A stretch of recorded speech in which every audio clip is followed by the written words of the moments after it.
This is the session on ensuring sustainable and inclusive recovery, innovative anti-corruption responses to COVID-19. So if you're not in the right room, then this is the time to leave. If you are in the right room, you're in for a good time. Bye. Oh, okay, so here it is, we lost. We lock lost the two. door, quick. Missing out.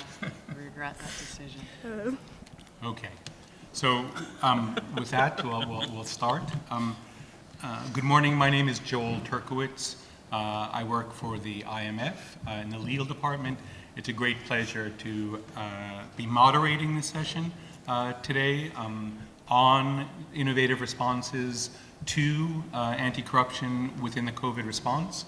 I'm going to provide a brief introduction and then we will get into the discussions. You know, the genesis of this panel is that I think we're all aware that when emergencies happen, there is an enormous pressure to meet urgent needs. And this pressure is they're often, in order to respond to this pressure, there is a resort to expedited processes to get money spent and to meet those urgent needs.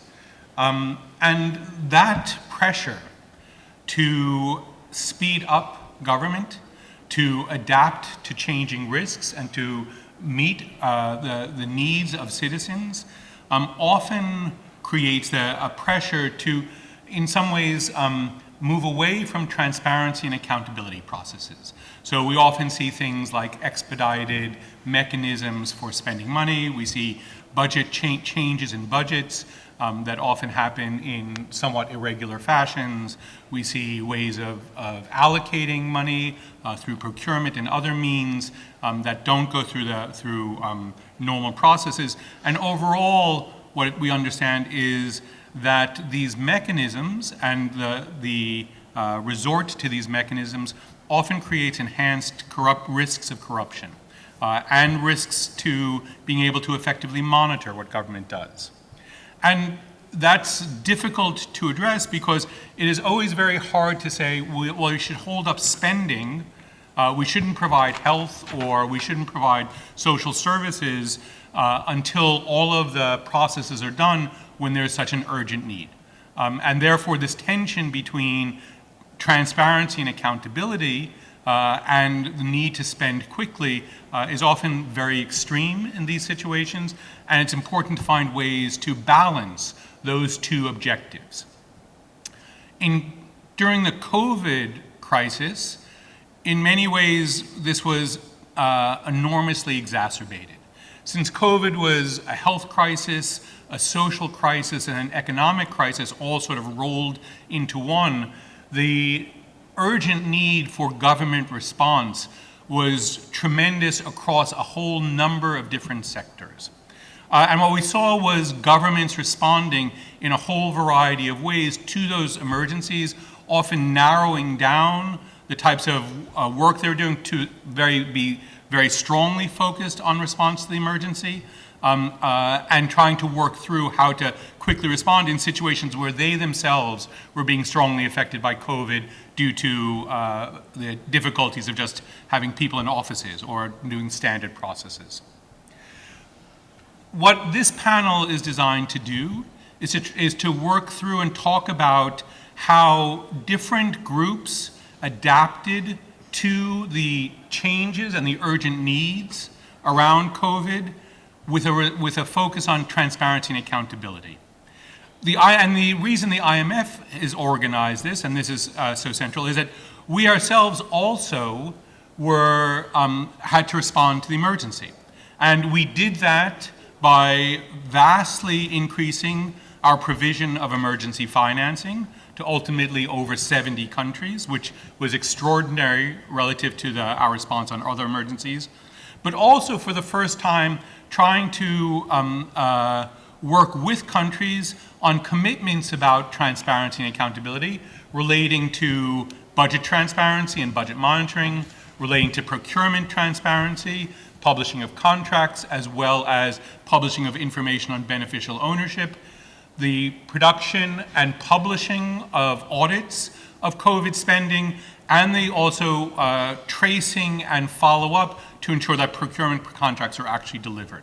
So we had also an attempt to be adaptive and flexible around the emergency that was both around financing but also accountability. And the slogan that our managing director had that has been often repeated is spend what you must but keep the receipts. So that attempt to try and balance the two objectives.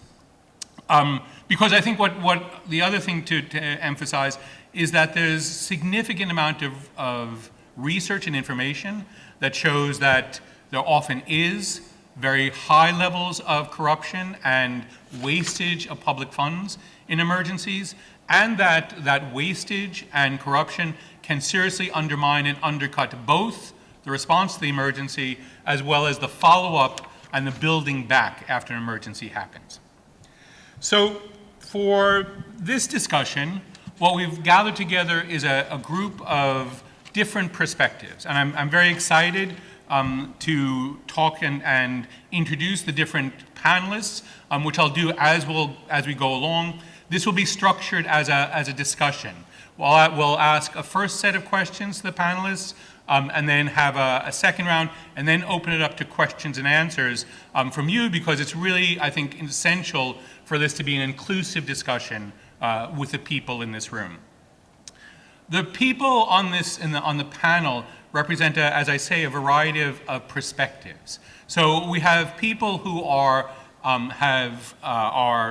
members of accountability institutions within government.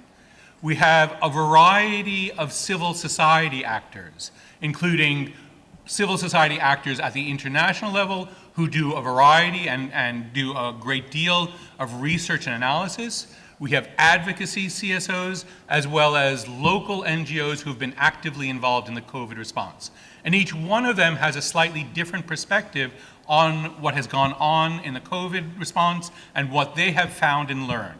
So what I'm going to do now is turn to a set of questions for each of the panelists to talk about their perspective and their experience. And then after that, we will then have a second round, and then we'll open up the discussion. So to begin with, I'd like to turn to my left to Elena Mondo, who is the Senior Technical Advisor of the International Budget Project. Ms. Mondo, the International Budget Project has been very active in the response to COVID in supporting government and civil society actors that contribute to transparency and accountability and performance, while also monitoring developments in governments and highlighting innovative practices that have been introduced. Can you please provide a few highlights of what IBP has done and learned and found out through the work? Perhaps highlighting innovative efforts in particular around procurement or auditing or civil society engagement in governance. Thank you. Thank you, Joel. The International Budget Partnership is probably well known for a biannual assessment of the regular budget process called the Open Budget Survey.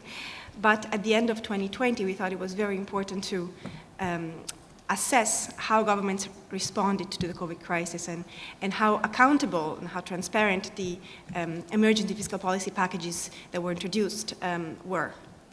And so we, together with our research partners in 120 countries, conducted what we call the rapid assessment of the most important fiscal policy packages introduced by these 120 countries. We surveyed around 400 of these packages. We selected the most relevant in terms of size as well and policies. And we applied the same framework, if you wish, of the Open Budget Survey. So we looked at three pillars: transparency, oversight, formal oversight, and public participation opportunities in those processes. And we developed the tool, the questionnaire, with the support of relevant international institutions, including the IMF, including the Global Initiative for Fiscal Transparency, Open Contract and Partnership, and the Intosai Development Initiative. So we really try to be inclusive in our not just in the assessment, but in the development of the tool. And what we found was an accountability gap, for sure, but we also found a very wide range of innovative practices that we managed to document. So we have a pretty ad hoc website that documents the different cases. I would probably highlight 3 elements. The first is around good practices on publishing and sharing detailed and timely documentation. And I had an example in Ecuador, but I know that this is being covered now. So I'm talking. You can go ahead. No. It's fine. So I'm talking about Jamaica, and this is a particular example where the documentation really led to stronger oversight, and the sharing of information, in a way, led to stronger oversight in real time. So the Auditor General in Jamaica, at the time, produced 3 concurrent audits of a cash transfer program. And the Ministry of Finance worked very closely with the Auditor General so that they held up payments until the audits were completed or sort of reached their end. And this allowed them to save money. They saved what I have down as $1.7 million in transfers that they would have been given to ineligible beneficiaries. And so, in a way, this sharing of information and the availability, the possibility to wait on other colleagues' work allowed to make these savings and work more efficiently. The second element that I would like to highlight is the adaptation of existing tools. And so, in a way, in many cases, there's no need to reinvent the wheel. A lot of mechanisms are in place, and many countries had a lot of strong systems in place already, and in a way, countries that did have stronger mechanisms in place for transparency and accountability also managed to withstand the crisis with more stable systems.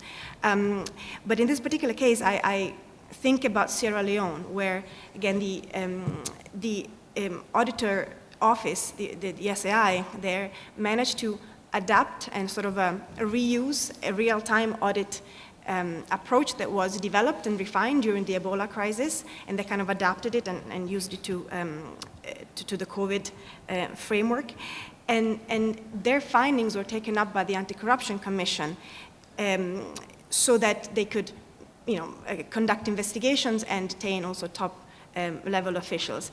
I think there have been developments after this whereby the SI head has been removed after that, but the fact remains that their activities during the COVID crisis were very important and very useful to ensure accountability in the processes. And then the last point that I would mention is precisely the collaboration between civil society and the state institutions. In particular, again, the SAI and the legislatures. And again, here I can mention a few examples, because again, what we really have is a lot of case studies, right? And so it's hard to also pick and choose, but I'm thinking about the Philippines, where the Supreme Audit institutions took up civil society monitoring of specific policies that were implemented at the time. And also Indonesia and South Africa, where the practice of social audits were applied to the COVID framework.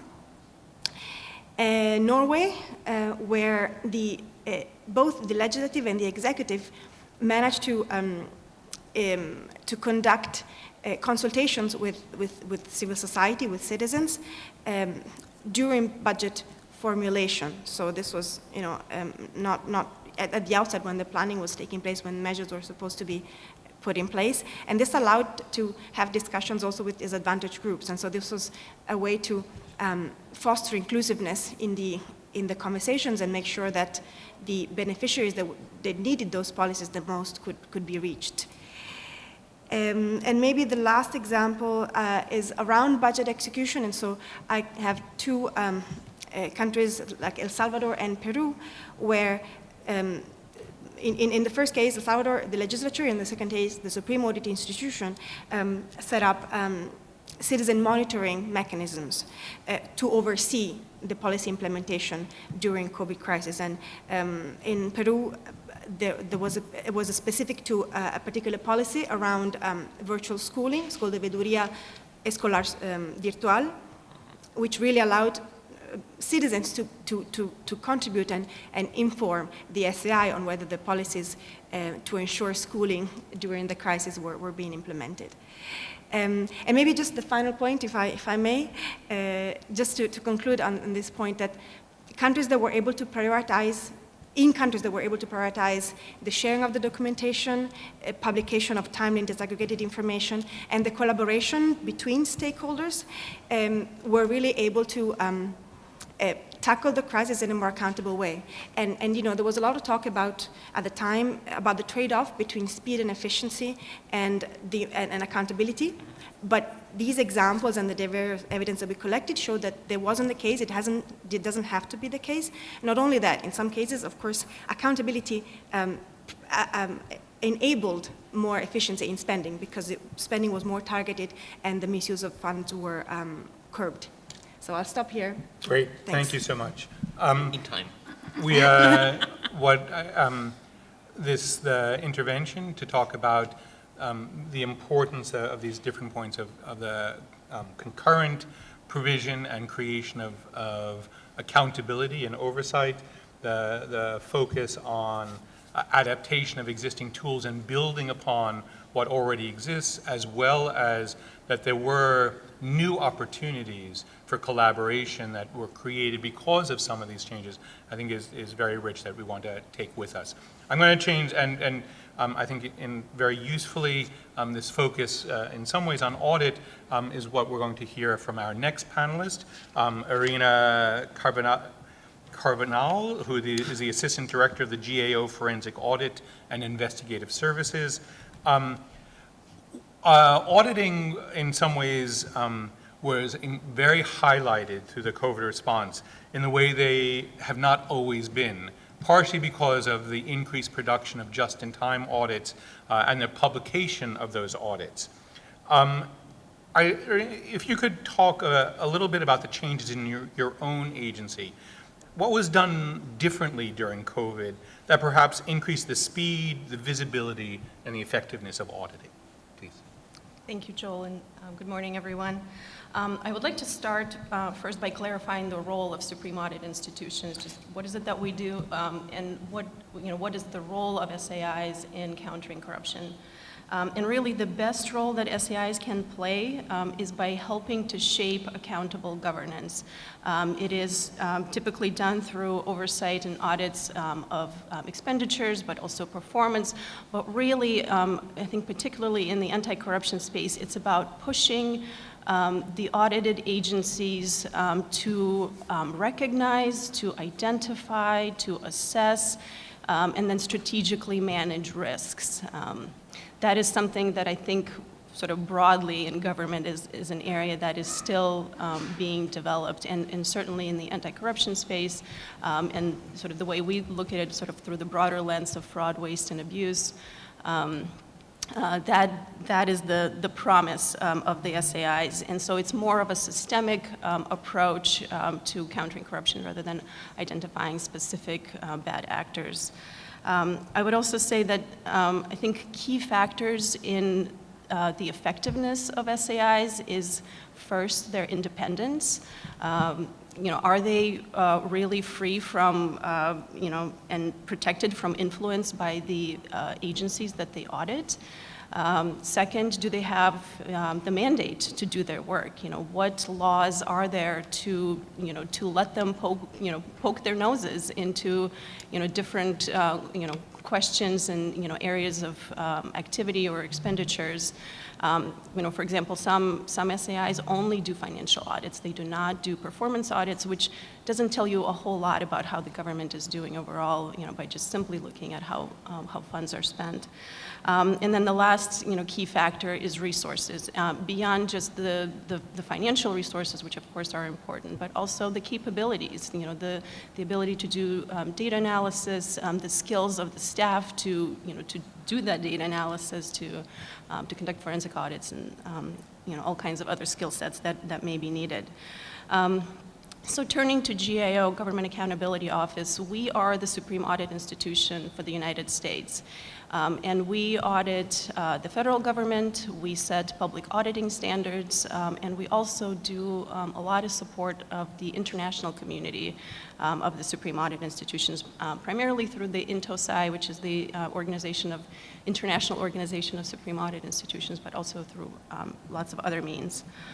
I'll just say a few words about our independence. I mean, it's a concept that is very near and dear to our hearts because we work for a very partisan client. We work for U.S. Congress. We're part of the legislative branch. So we have protocols and policies that painstakingly make sure that we produce work and findings and reports that are nonpartisan, objective, fair, and balanced.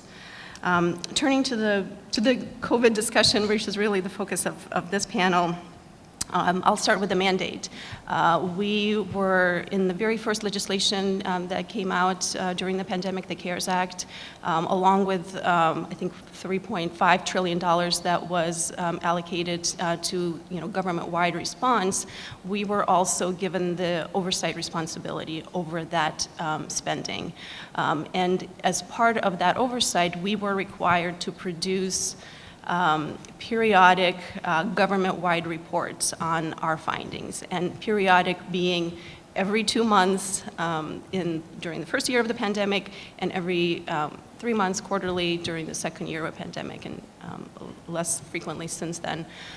So that created an enormous pressure for us to, first of all, conduct basically real-time auditing of all of the activities that are taking place, from healthcare, for veterans, and broadly for preparedness, vaccine development, all of the economic support that was being provided to individuals, to small businesses, to those unemployed. In all those areas, we needed to make sure that we were close to the action to really be able to report on it. And so that really, and of course this is in the situation when the country was mostly under the lockdown. So really scaling that response and having the infrastructure to do that, we already had the telework capability pretty well developed prior to the pandemic. So that was a big shift, into real-time auditing. And I will say that, some of our budget that we were able to reallocate from travel, which, nobody was traveling anywhere anyway, to supporting some of our IT infrastructure to make sure that we had the capacity to handle that volume of audit. And certainly, even though we had experience doing real-time audit in prior situations, such as, the Ebola crisis or the financial crisis that we had around 2008, this was definitely a different kind of scale of work. So that required a tremendous amount of resources and coordination. So we issued 10 government-wide reports since then, and dozens of individual reports identifying recommendations related to all kinds of areas of oversight. I personally have been, since the beginning of the pandemic, I've been looking at fraud-related issues in small business lending, and that's been keeping me busy since then.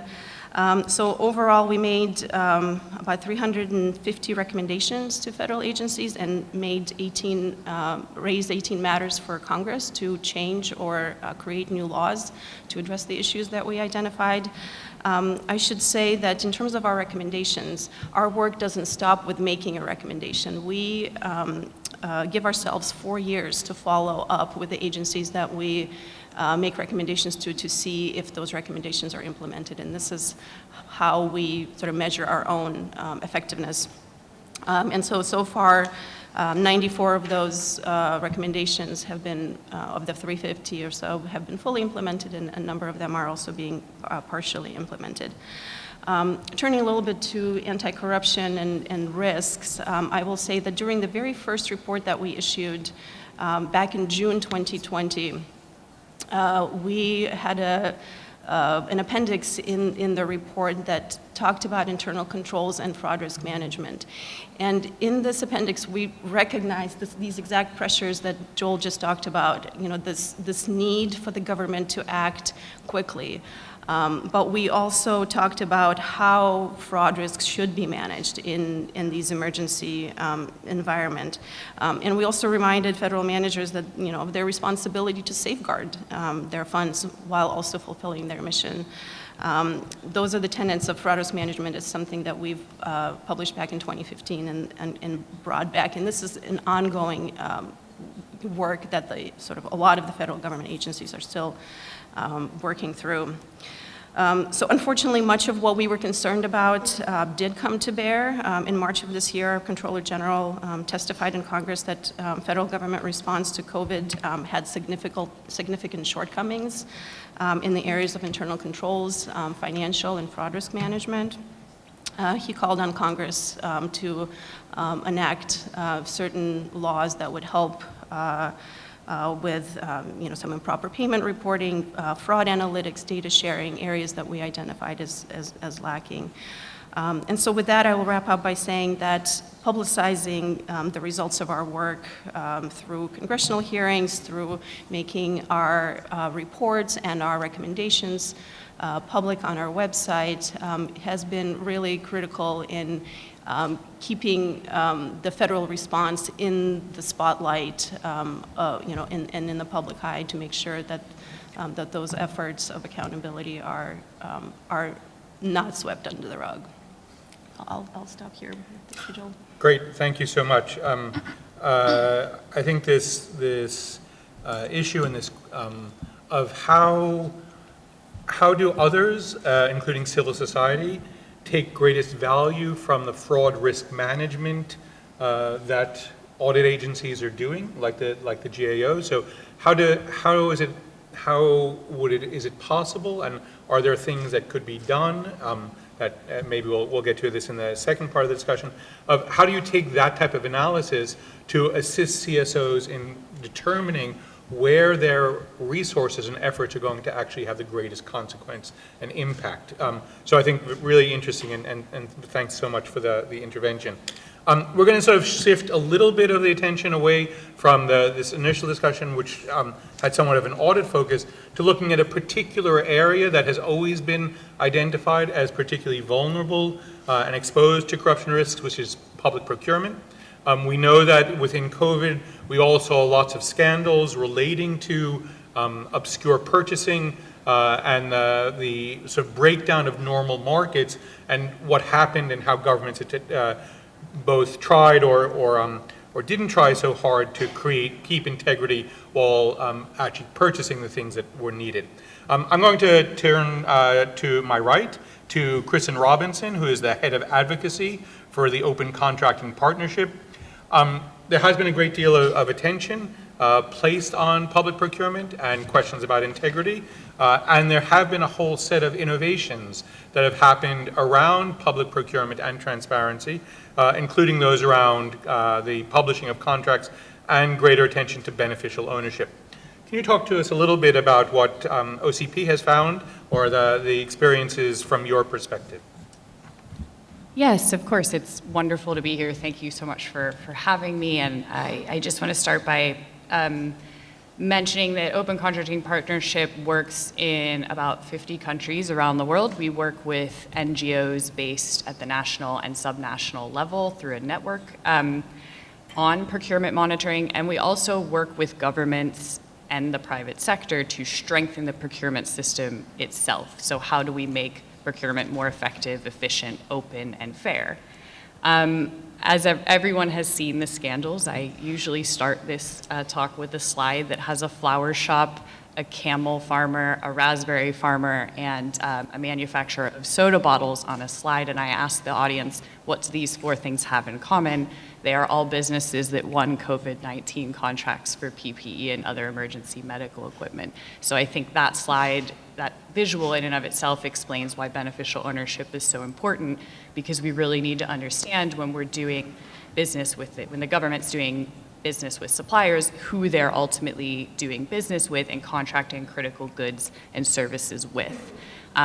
We were really appreciative of the IMF's willingness to work with us during the COVID-19 crisis on a piece of research that we did as Open Contracting Partnership, evaluating in countries that had governance commitments in their rapid credit facility on beneficial ownership and on open contracting to see how it went. Did the commitments make a difference? Did those conditions encourage governments to do better? Did it raise the bar?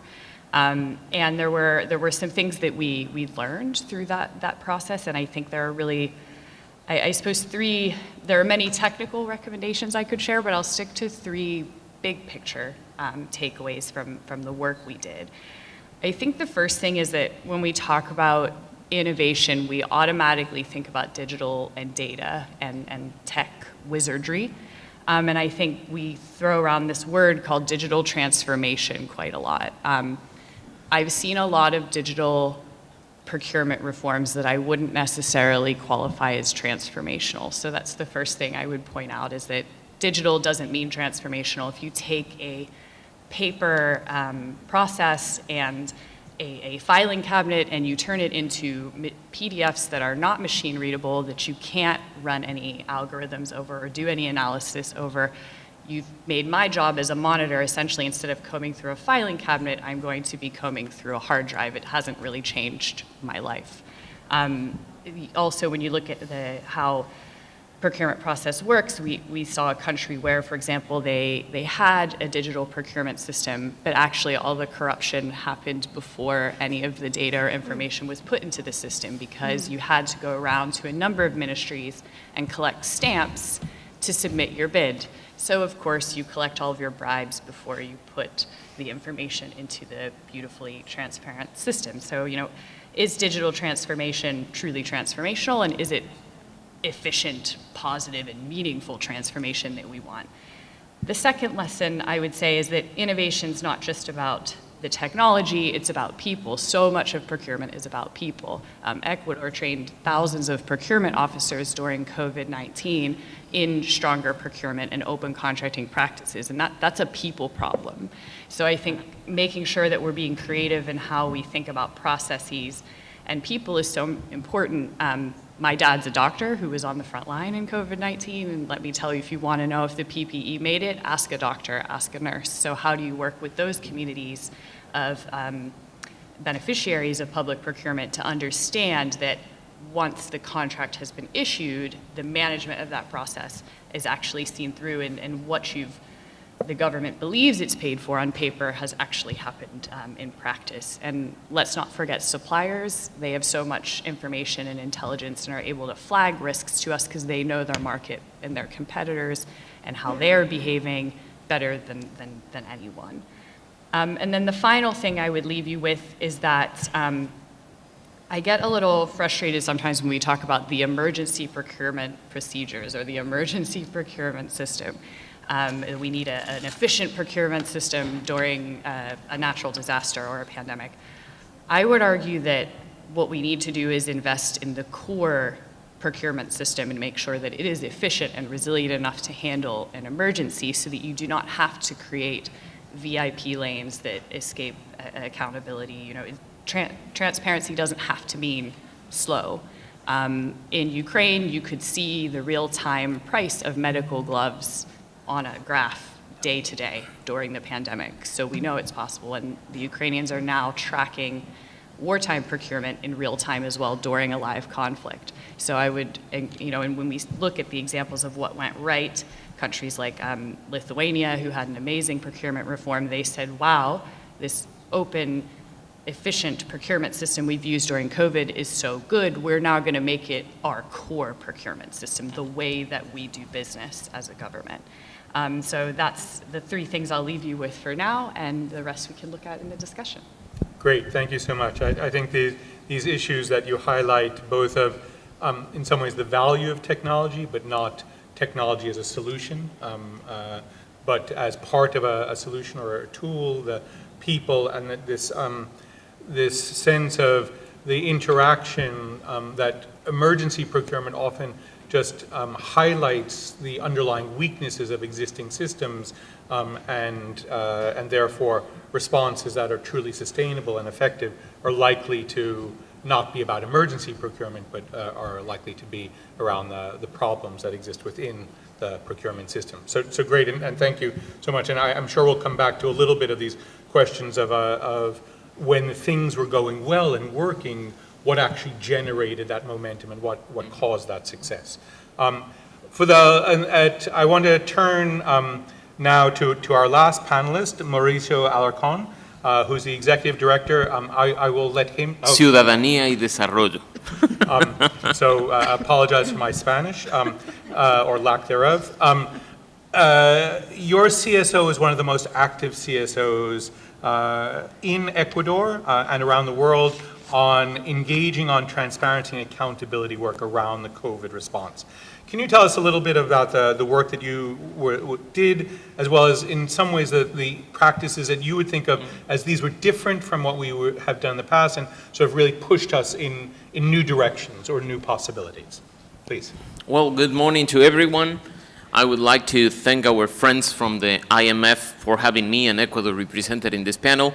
There are many countries, you know, where the IMF is perceived as the devil's brother, but not in our case, because Ciudadanía y Desarrollo in Ecuador for more than a decade has been promoting actions in favor of transparency and accountability in the country and in the region with the complicity of institutions like the IMF, which has been an incredible ally for great causes related to open government, open contracting, transparency in the extractive industry, and even smaller issues such as asset declarations or the regulation of conflicts of interest. You know that the reality in my country and in the region is different from reality in Europe or in Asia.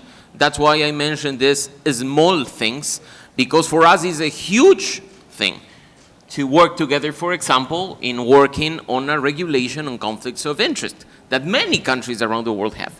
Well, in 2018, Ecuador joined the Open Government Partnership.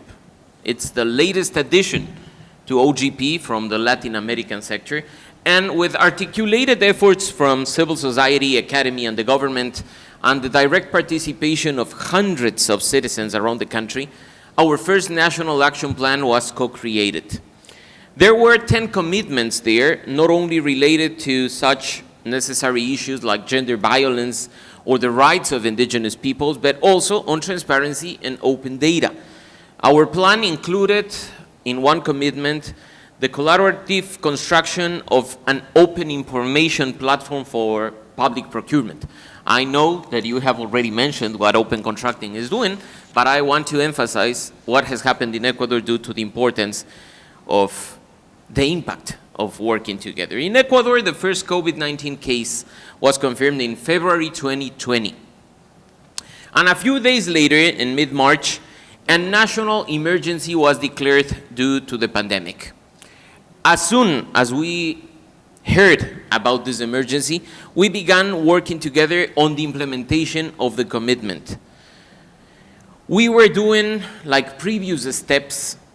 You can imagine how huge an open data platform is, but we were able, in record time, in just a few weeks, to deliver to the country the first open data platform on emergency public procurement based on the open contracting data standard. With the information available to citizens, they were able to denounce several cases of corruption that even ended with the dismissal and prosecution of the authorities and the public officials involved. Although corruption is a permanent problem in my country, the wave of corruption that Ecuador experienced within the COVID-19 crisis affected different government levels, central, provincial, municipal, and was closely related to emergency public procurement. For example, based on our open data platform, after a relatively simple search, citizens were able to find an alleged overprice in the acquisition of face masks, in acquisition of medical supplies by the Ecuadorian Social Security Institute. For example, the purchase of face masks for $12 per unit was denounced by citizens through social media based on the public information available for everyone in the platform. After an action like this, not only the purchase processes stopped, preventing an act of corruption from being committed, but also the mediatization of the complaint allowed more citizens to access the platform and the data, review the available information, and determine similar acts of corruption in other institutions or local governments. But of course, it is good that the information is available to citizens thanks to our work, but it was not enough. We also have to take advantage of the information available to introduce our own actions of auditing and leading social control. That's why in 2020, Ciudadanía y Desarrollo created a Public Procurement Observatory, which of course promotes transparency and efficiency in public funds in the country through the analysis of public procurement data. Our observatory carries out research reports that contain findings and suggestions for reforms and improvements on the public procurement system. And during the crisis, we worked with an emphasis on emergency public procurement, as I mentioned. But not only the joint work based on the open government commitment, but also moving from criticism to proposal keeps an open channel of dialogue between civil society and the Public Procurement Authority, the government, and we work together to improve transparency in the sector. As I said before, the support of international organizations has been essential to achieve success. They are not our enemies, they are allies, as I said. The results of our work, which now provide more and higher quality information, have even allowed us to replicate, a few weeks ago, a red flag initiative in public procurement processes to improve the integrity and the management of public resources. Elena was mentioning that we must not invent things that are invented in other countries. So that's why South-South cooperation is essential. The red flag platforms are around the world. Why not asking other NGOs and other citizens groups to share knowledge, to share methodologies, even to share open platforms, open code platforms. And now, in our second Open Government Action Plan, we will continue working together with the public authority, academia, civil society, the private sector, in the co-creation of a national strategy for integrity in public procurement, which we are sure will give good results. If you show results with a simple action, there's a huge opportunity of keep working together and working in a collaborative way between every single sector represented in the country. I think it's the right way to push forward on democracy, on transparency, on accountability, and change the reality in countries like Ecuador and other Latin American countries that suffer the same issues we do. Thank you so much. And really, congratulations on the tremendous work. I should say this to all the panelists. I mean, congratulations on what are extraordinary actions. And I think your last statement about just the critical importance of delivering results, of working and coordinating and achieving concrete outcomes for the good of citizens and people is I think, a critical dimension, and one that is as a way of both generating further reform and generating better governance, which is, I guess, what we're all here for and attempting to do. What I'd like to do is, given the time, I want to actually allow people in the audience to raise questions or ask questions before going to a second round. So I'd like to open up the floor to anyone who would like to ask a question. We do have a handheld mic, so if anyone would like to come in and if you raise your hand, we'll find a way to throw the mic to you. No questions. Yes, Jose. I can. Don't worry. I'll take care of it. Thank you. Thank you. Thank you. See, it's a very collaborative and communicative, sort of inclusive panel. Voy a aprovechar. Not all questioners will get hugs. He's going to ask in Spanish. So maybe I'm going to be a translator. Okay. Sure. Hi, Hello. I'm from Dominican Republic, José Rijo Presbot. Y nos gustaría exponer la experiencia dominicana. See, he would. Do you want to translate? No, it's better if you do it. I think you Mauri. have a translator here, right? You're the native. Yeah, but it's okay. No, I can, but I think she's gonna be better as I'm not simultaneous translator at all. Yeah, but he wants to share with us the Dominican Republic sorry, no. experience. No. Don't worry. No, please.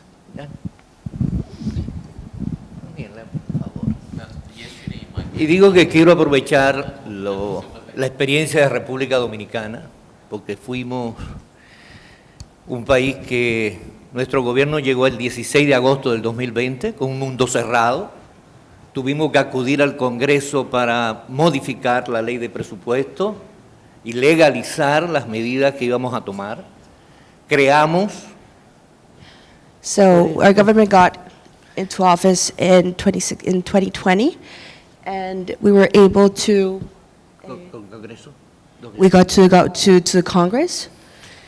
Y dentro de las medidas que tomamos fue And within the measures that we ayudar took, directamente a las personas más necesitadas y más vulnerables a través de 3 programas básicos Was de to help. transferencias monetarias, estando dentro de los 4 países únicos, con Brasil, Chile y Panamá, que realizamos transferencias monetarias, lo cual nos permitió que más de 700,000 personas no cayeran por debajo de la línea de pobreza monetaria general. so we were able to help those that were most vulnerable through money transfers in an initiative that is also done in Chile, Brasil. Chile, Brazil, and Panama. Y conjuntamente con esto desarrollamos todo un plan de vacunación agresivo para toda la población. And we put in place an aggressive vaccination plan Y for the esto whole population. nos permitió ya en el 2021 ser el país que más creció en la región con 12.3% del PIB. And we were able to have one of the largest numbers in growth in the Y region. una de las medidas fundamentales fue ayudar a los trabajadores del sector turismo. Hasta el mes de junio del año 2021 le estuvimos pasando una transferencia monetaria porque el turismo era la apertura necesaria que necesitábamos. Junio 2021. And we also provided money transfer until June 2021 to those workers in the tourism sector that were the ones that were most affected during COVID times. Y algo fundamental, y es que todo se hizo a través de transparencia total en las compras, creando un catálogo agrupador COVID-19, donde todos los gastos se registraban en línea y nos permitía informar a través de nuestra plataforma de la Dirección General de Presupuesto todos y cada uno de los gastos COVID. Y la transparencia especificada en todos los procesos de compra, porque la tecnología la usamos para ello, pero la usamos para que la gente dominicana pudiera superar el COVID en República Dominicana. Muchas gracias y les invitamos a que visiten y vean lo que hacemos en República Dominicana en transparencia. Gracias por GIF, que nos colocó en el 9º lugar y en el 3º en OPS en este año 2022. Muchas gracias. So to summarize, we were able to put in place a digital platform that ensured transparency in all processes of procurement, and would like to thank the organizations for giving us, placing us in a 9th position for GIF. Thank you very much. Great, thank you. Thank you very much. Thank you. Other interventions? Okay. Then I'm going to return back to a set of questions. I think everyone has spoken with an enormous sort of sense of optimism about the possibilities and experiences of finding new ways to collaborate across government and civil society for the purpose of improving effectiveness of the emergency response. So rather than thinking, and many of these discussions that we've heard today so far have been less about civil society as watchdog and more in some ways around civil society as also a partner on governance, not as an active partner and participant in governance, partially through active monitoring and independent monitoring, but also by suggesting opportunities and solutions, ways to improve effectiveness. And I think that is one of the things that I'd like to build on in this next set of questions, which is really about, we've heard a number of discussions in each of the different interventions around innovations that have happened. It would be useful, I think, in this next round to talk a little bit about how do we concretely build from those innovations going forward? What's going to be important? Like, what is a takeaway in terms of, are there specific concrete results we want to be looking at? And are there things that each of the panelists think of, how do we build upon these innovations? How do we build upon the actual effectiveness that's happened within the COVID response to not only be better prepared for the next emergency, but actually to just follow on in normal circumstances, whatever those normal circumstances are in the current world, in ways that actually sort of begin and continue to shape the anti-corruption agenda and the governance and accountability agenda. So can I turn to you with some reflections about how you see this, and given what you know, the experience that the International Budget Partnership has seen, where do you see those best opportunities? Thank you. So I hope this works. Yes. This wasn't my mic, but I can't find it anymore. I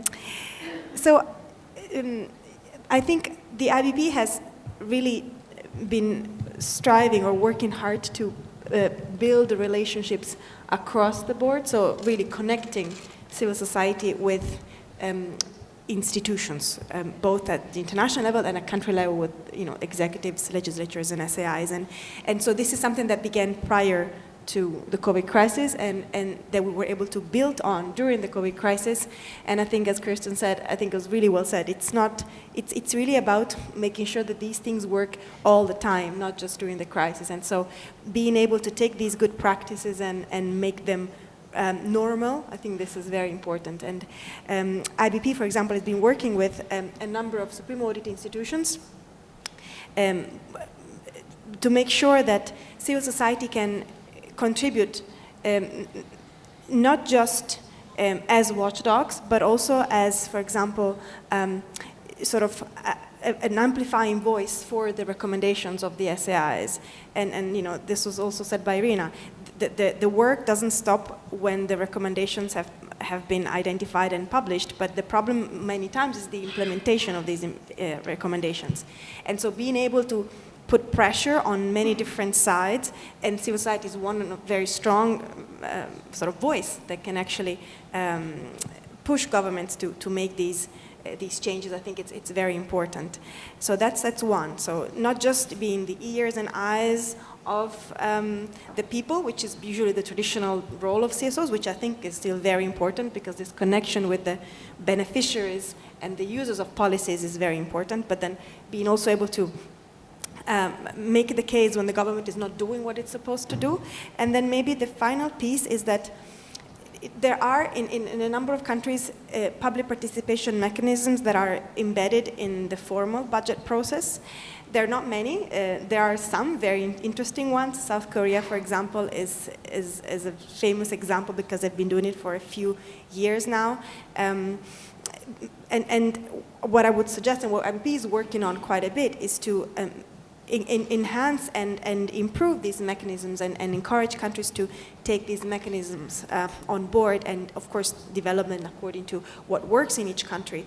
And I think GIFT, the Global Initiative for Fiscal Transparency that the Dominican Republic representative Jose talked about, is also working quite a bit on that.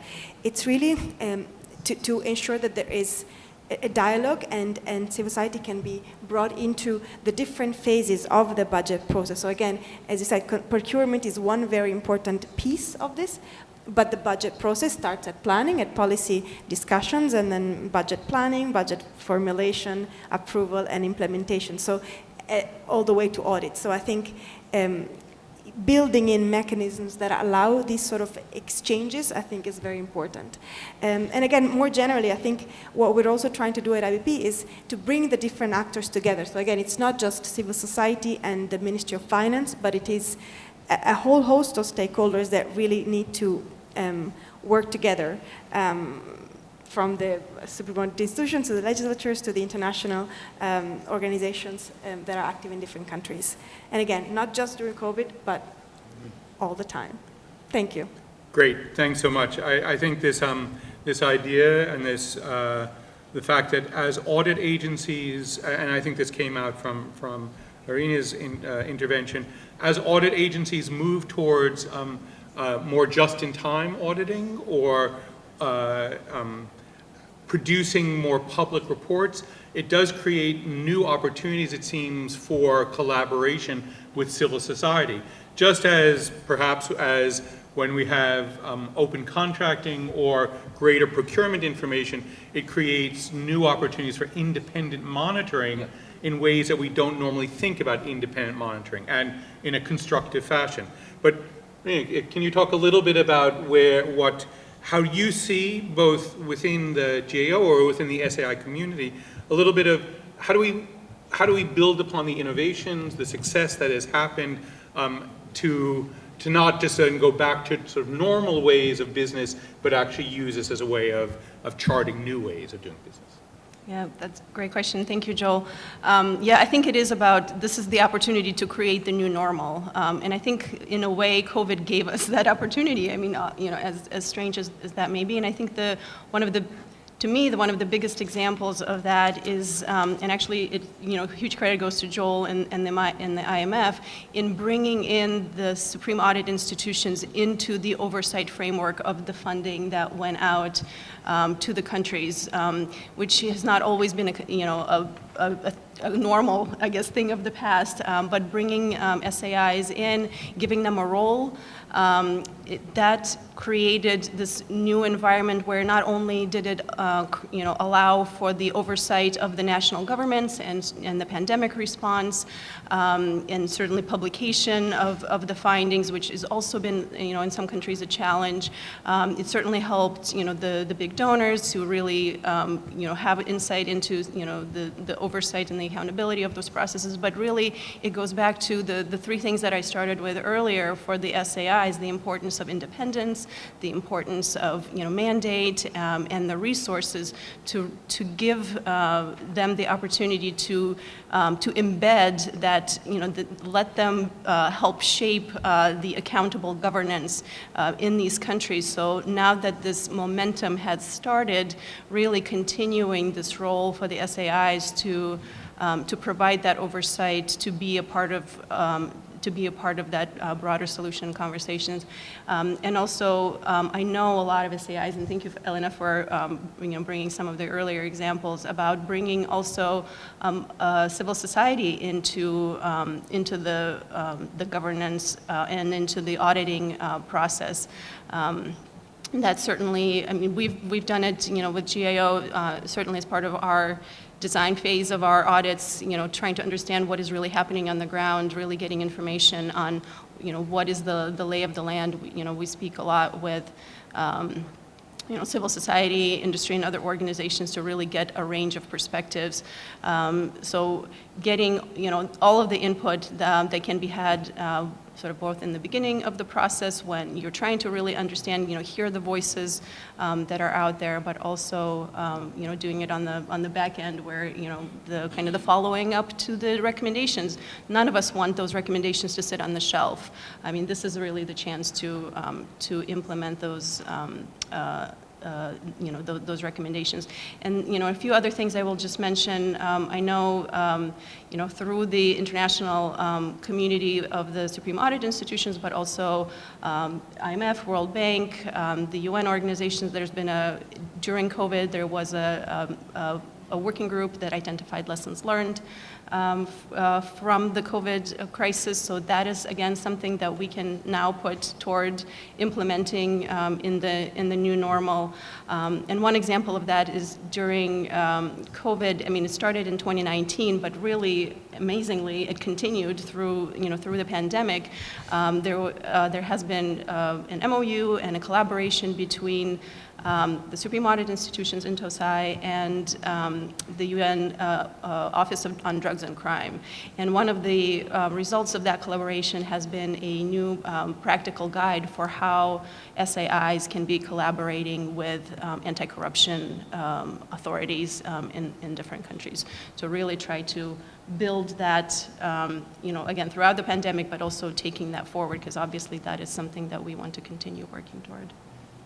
Great, thanks so much. I think these examples of how the response to COVID featured some new dimensions, perhaps a closer collaboration with IFIs, a different collaboration with civil society, and a different beginning of a different, perhaps, relationship between SAIs and anti-corruption agencies. But just that perhaps there are new structures of allies, both allies in terms of information collaboration, as well as allies in terms of what's needed in order for recommendations to actually be acted upon and moved. So moving from observations or understanding risk better to actually having change happen within processes and practices, and the role of different groups in pushing for that change, including private sector actors who are sidelined by the types of deals that sometimes happen that are not able to grow through competition. Let me turn to Kristen. Can you sort of have the same kind of thinking and response about, so what did, for in open contracting partnership, kind of takeaways from this, and especially in terms of how do we build upon the things and the dynamics that happened around COVID? Yeah, it's a great question, and I think at Open Contracting Partnership, we have a program called LIFT. It's an accelerator for procurement teams who want to be champions in improving procurement. And one of the most important things we find with our LIFT teams there around the world is setting really clear goals for what you want to do. So we want a better procurement system. Okay, great, but what does that mean? And then from there, they come up with things, especially coming out of the pandemic, well, we want to be more efficient, or we want to make sure that we are expanding how many patients we can provide critical medicines to for the same budget, because we're not going to get more budget, but we need to increase the treatment options. Or we want to make our supply chain more sustainable. We want to do more with small business. A Dominican Republic, who spoke earlier, they wanted to set a target for how many women-owned businesses won contracts. And on the surface, you might think these goals aren't directly anti-corruption related, but they are, because who wins bids is absolutely tied to who has power and already has connections in a system, which is reflected in equity and sustainability. So setting really clear goals, because when you start to get into the weeds of collecting data that you will then use to monitor and in future audit, you can collect everything and nothing, right? It can be massive. So if you set a goal, for example, to increase the rate of women-owned businesses winning contracts, but you're not collecting data on your owners, or you're not verifying that those women are the true owners, and then they're not the sort of stand-in beneficial owner is behind somewhere else, then you're not reaching those clear goals. The other thing I think, and the U.S. government is having some of these conversations right now in the National Action Plan, is thinking about your allies also as customers. At the end of the day, you're providing a public service to people like me who use your audit reports and your data. So thinking about civil society, media, and as you mentioned, suppliers, which is so important. We do a lot of work with small business, asking them, like, why aren't you bidding for these contracts? What's stopping you? What's the barrier to entry and to increasing competition, which helps with overall, anti-corruption fight?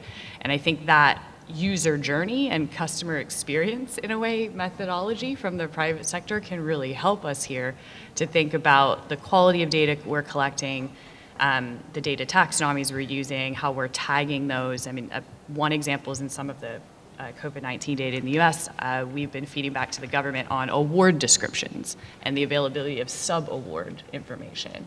And how do we had great data at a high level in the US on COVID-19, but when you go one level lower, you go to the state level, it gets harder. So how do we improve, on that? And I think those dialogues are really important, and some of those goal-oriented and customer journey-oriented concepts can be really helpful. Great, thanks. I think really interesting, and both in terms of thinking about, in some ways, how do you make best use of information, and what's the type of analytical work that you want to do, and who is the audience in some ways for some of that data analysis. I think it makes a lot of sense, and I also think your emphasis on, in some ways, thinking about drivers of change, what actually is going to drive change, and thinking about suppliers or a whole range of different allies who may drive change around accountability and around transparency and change practices, so that in response to different pressures and different possibilities. Mauricio, over to you as sort of your thinking about kind of the takeaways for your organization from the COVID experience. How do you build upon, it sounds like a lot of the things that you have been very successful at doing, how do you build upon those going forward? It's great to talk about successes. Here I've mentioned our successful experience working together, but after celebrating success, we must analyze the reason why we were successful. And we must try to keep those reasons alive to allow us reaching more success. When we were planning this panel with you, you mentioned that, of course, public procurement is important, but it's not like the only thing or the main thing we must focus on this panel. And I agree with you, but we were successful with that. But after that, after we got this positive achievement, we analyzed and concluded that to be active and to have more successes related to transparency and accountability, we must do at least 3 actions. The first one, keep bringing together actors from civil society, journalism, citizens, public officials, everyone. Transparency is an issue for citizens. We are not enemies. We must work together to achieve success together. This issue is not just the concern of one single organization. I'm really proud of what we have achieved at Ciudadanía y Desarrollo, but what if we disappear? We need more people engaged with this issue. For having this, capacity strengthening is key, as well as organizing activities together to let people know about the findings, results, conclusions, and even to share how to implement tools as the one we implemented. We have involved many actors in this process because we know that it's very easy to end with an individual effort, but it's really difficult to do it when it's a collective effort. The second thing is to open and keep open a communication channel with the government and the authorities. As I mentioned, our work, our duty is to criticize them, but we are not enemies. We must criticize, but also propose. Civil society, and I'm talking about my sector, must also understand that working together with the authorities, even if we don't like them, is vital to achieve results. As I mentioned before, collaborative work is the only possible way to change in favor of transparency and accountability. And finally, I think that there are many efforts focused at the national level. And we must work not only at that national level, but with local governments. Realities are different. We must implement open government, open contracting, and any other possible transparency initiative at the local level. Citizens feel closer to local governments. That's why the more results that can be shown at all levels of government, the better it will be to convince more citizens to join us in this work together. I believe that there's problems with the checks and balances in our region. You saw what happened in Peru yesterday. And Latin America, I'm going to talk about my region, is very complex. The best check and balance that we can have is based on active and empowered citizens who use information and data for social control. And I think that we must also recover the rule of law and activate a real system of checks and balances like the one that works in true democracies in the world. There's a lot of work pending, but we must work together. I think, and I'm going to say something about what has happened in the Latin America team of Transparency International.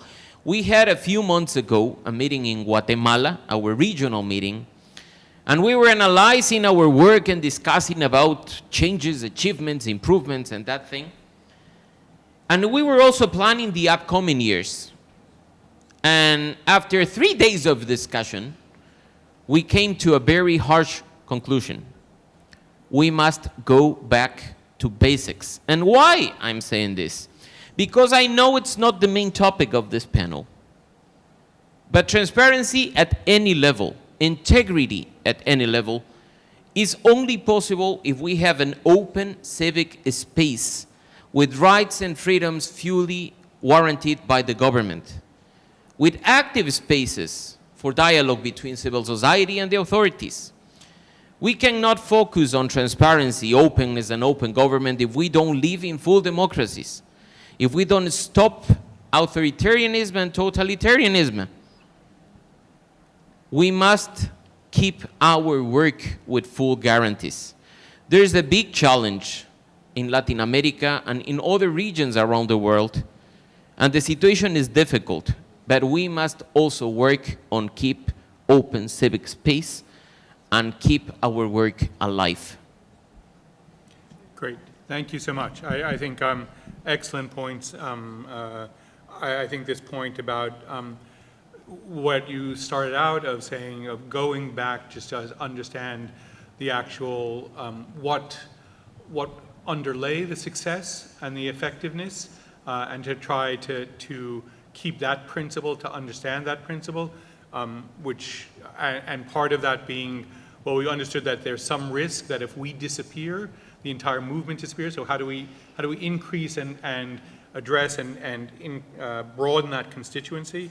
I think is a really powerful idea. And this last discussion about what really are checks and balances about, and what is the foundation of this effective collaboration, which can be co-optation. I mean, let's face it, cooperation can sometimes, it doesn't necessarily mean that this is on an equal footing or that it works ultimately to the benefit of everyone. And I think this question of how to maintain effective checks and balances and effective civic space is a really important thing for us to be thinking about, and clearly was expressed at the opening plenary, and so I think quite important to continue to consider that and think about this.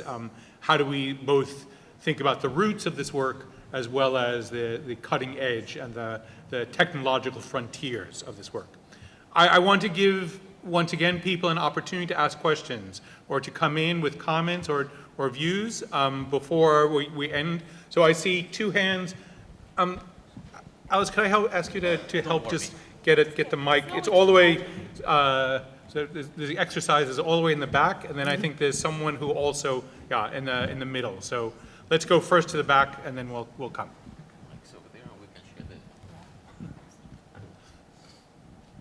Hi there, thank you. Can you hear me? Yeah, you're Rebecca good. Lee from Open Corporates. I really love the fact that you referenced open data as being a kind of key tenet of transparency, and I think we really saw across the countries that made their data open in terms of the contracting and also the COVID bounce back loans and others. That we saw civil society really engaging, not just civil society, but the general public really engaging with identifying issues, misuse, fraud, for example.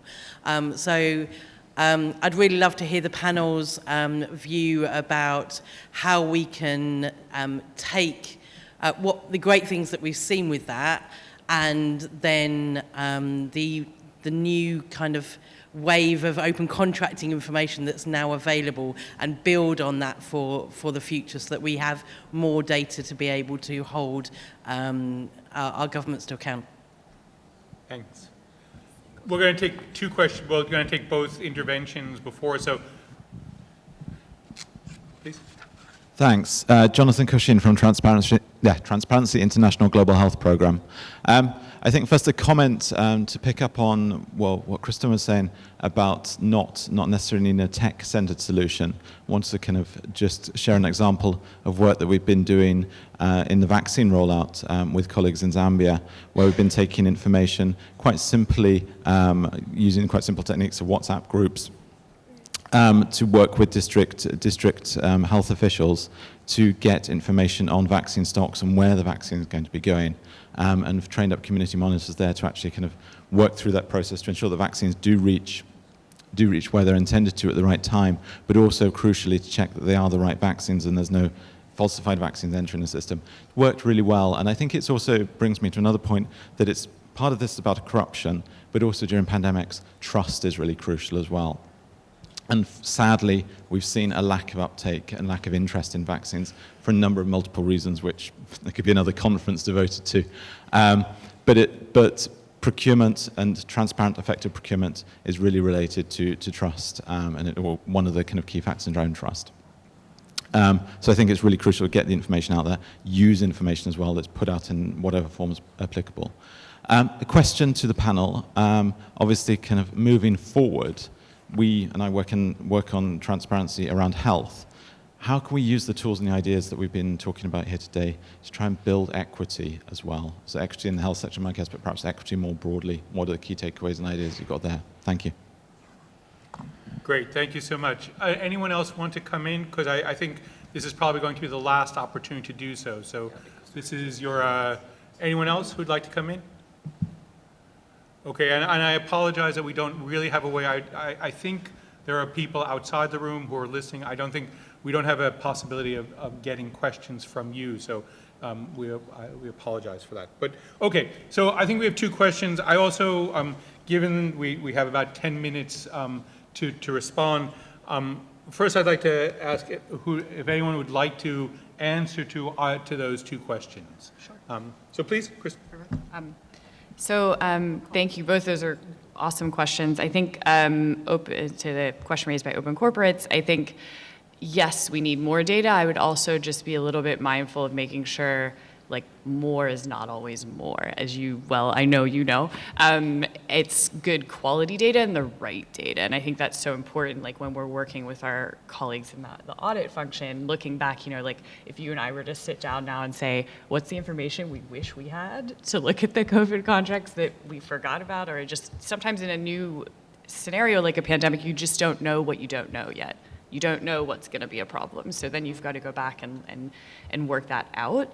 So data quality is just so important, and creating incentives for data quality as well is critical. I think on Jonathan's question, there's so much as you say, we could have another separate panel on that. I think one thing that's come out really clearly around the vaccine and around medicines particularly, as we've discussed between us, is the unit pricing and the transparency around medicines pricing, which is a really tricky issue, and that's a different part of the private sector we haven't talked about. The pharmaceutical industry with its own unique challenges trying to get that information and promote that transparency has been a real challenge. And I think bringing in different civil society actors, so we've worked, for example, in Moldova and Ukraine with patients organizations, so folks who are suffering from HIV positive, who are HIV positive or hepatitis positive,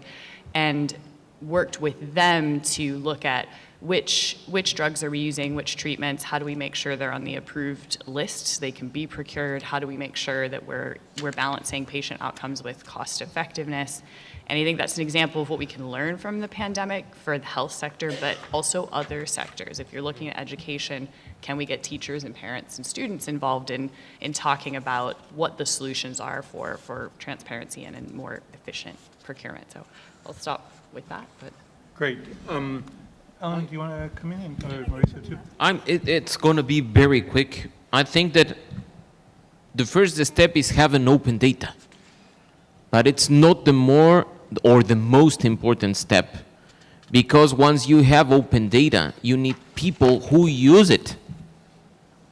And the sad thing, and I mentioned that before, is that if you don't teach people how to use open data and how to use platforms as the one we developed together, you're gonna be like a privileged group using that, and you are not gonna reach citizens. So open data, it's important, but learning how to use it from a citizen view is even more important. Great. I think this question of how do you build demand for information and use that demand for what people want to find out to then prioritize what information gets provided is that critical dimension of a dynamic interaction that I think is so important. But Yeah, thank you. That follows my stream of thoughts, and maybe the point that I would make is, again, it's not just about procurement, because as IBP we work on the entire budget process, and so in thinking about information, it's really about providing different types of information, because again, as Mauricio well said, open data is very detailed and it's very useful for certain types of activities, but not all of the users, the people, because this is ultimately about the people. Not everybody has the skills or even needs to understand information through open data. When we talked about eligibility criteria for receiving certain benefits, there didn't have to be a very disaggregated types of information. It didn't need to be numbers in Excel files. It was really a certain type of information for certain types of users that would help improve the policy targeting and better spending, right? So just basically a word of caution about complementing open data, or even just like raw data with background information, explanations, and visuals, which I think is also important for the people that do not have the skills, because we can't just build everybody's skills to that level to understand the details.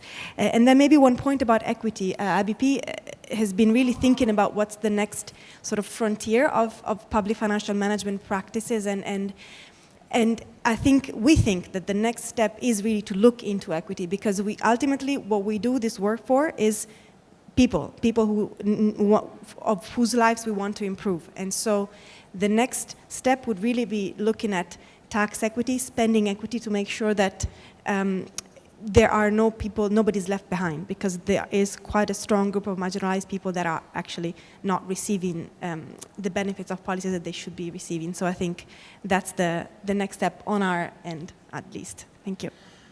great, thanks. I think tremendously interesting. I mean, my own sense also is there's a lot of action around information and the sharing of information. I think this whole question of, so in countries that are behind on digital development, that don't have e-procurement systems, that don't have ready access to information, how do we, what are the things that need to be done in those environments, which are often, as we know, the ones that are most, have the greatest challenges of governance and corruption, and the places where oftentimes we have the most sort of fractured or fragile civil society as well. So those situations, one of the things that I have been impressed by is actually the ability for audit agencies in some of those countries to produce very high quality audits in situations where we would not expect it. But I think this question of how do we think about different environments, how do we make sure that in terms of this whole question about equity, that area that work on governance and anti-corruption is also aligned with the different resources that countries have and civil societies have to engage and interact.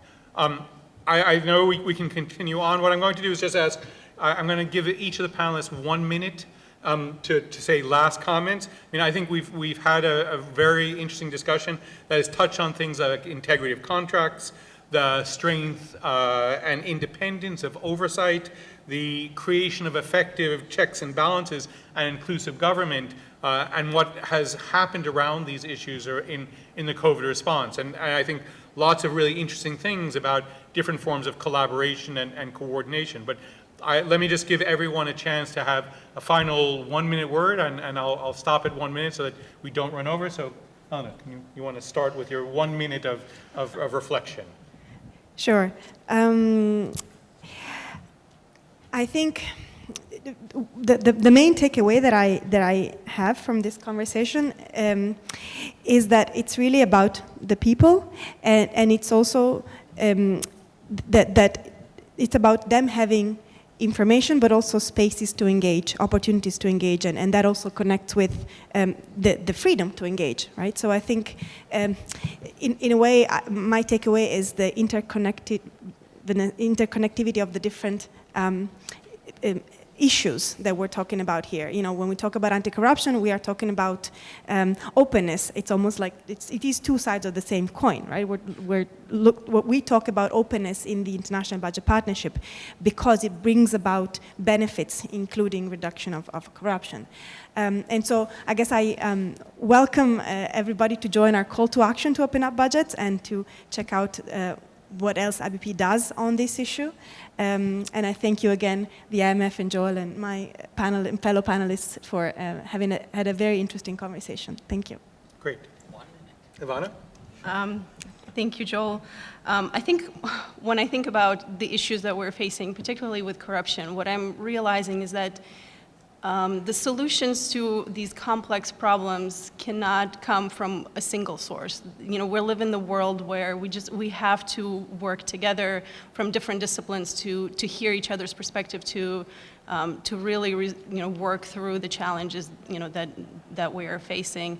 And certainly, from the audit perspective that I come from, I feel that this is where that value is. I mean, this panel has been fantastic, just hearing all the ways that we can improve our governance through the voices and information that we're hearing from each other. But from the I'll put the plug in for the Supreme Audit institutions, because they are needing support. And I think if we can use our collective knowledge and leverage to push for their independence, for the mandate that they need to have, for the resources they need to have, I think that will really make a dent toward working at corruption from the side of governance. So thank you for that. Chris? Yes, I plus one, all of that. And I would say, I think I would encourage all of us to get excited about procurement and audit and budgets, which isn't something people think of often, but what we're doing is exciting and it is really important, and it requires creativity and bravery to try to admit what's not worked, to look at what we can do better. And instead of looking at it, I think there's the default assumption that we're talking about process and checkboxing and compliance for the sake of, but no, we need to be bold and think about the impact of what we're doing. And to your point, bringing these people around the table to share those experiences of how we can think differently and think very much in an impact and outcomes focused way. Great.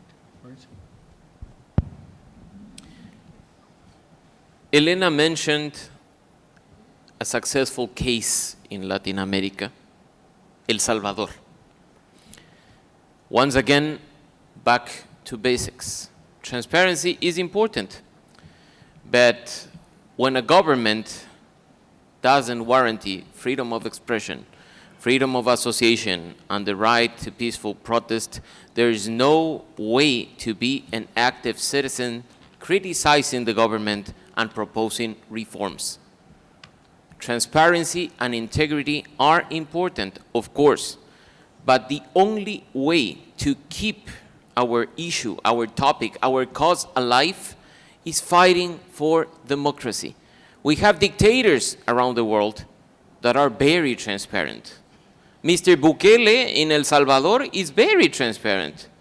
He's giving data about budget, he's giving data about crimes, but journalists can't work in El Salvador if they criticize the government. And civil society and NGOs are being persecuted by the government due to their work criticizing the government. So think about transparency and an open civic space. The only way to be successful is keeping open civic space alive. Great, thanks. And thank you. I wanted to thank all of the panelists for, I think, tremendously insightful contributions and a really deep and rich conversation that, as people have said, could go on for quite a long time. I won't try to summarize. I think my own takeaway is that, first, I think this point of there needs to be identify ways of collaboration and coordination, which requires each of our different groups, including the IMF, to consider how we can be most constructive and most useful in this effort. And I think we all come with a fundamental understanding that governance and corruption issues are fundamental to growth, to stability, and to good lives. And to effectiveness. And so I think this question of how do we work together using our different points of entry most effectively and bringing those points of entry together to have the strongest set of allies, the strongest set of efforts is a critical thing. And I think we have some examples of that in COVID. It's important to build from those examples.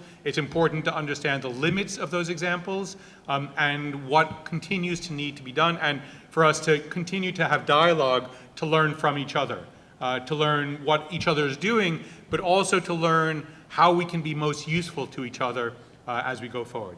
So thank you. I'd like to just ask for a round of applause, and thank you for participating.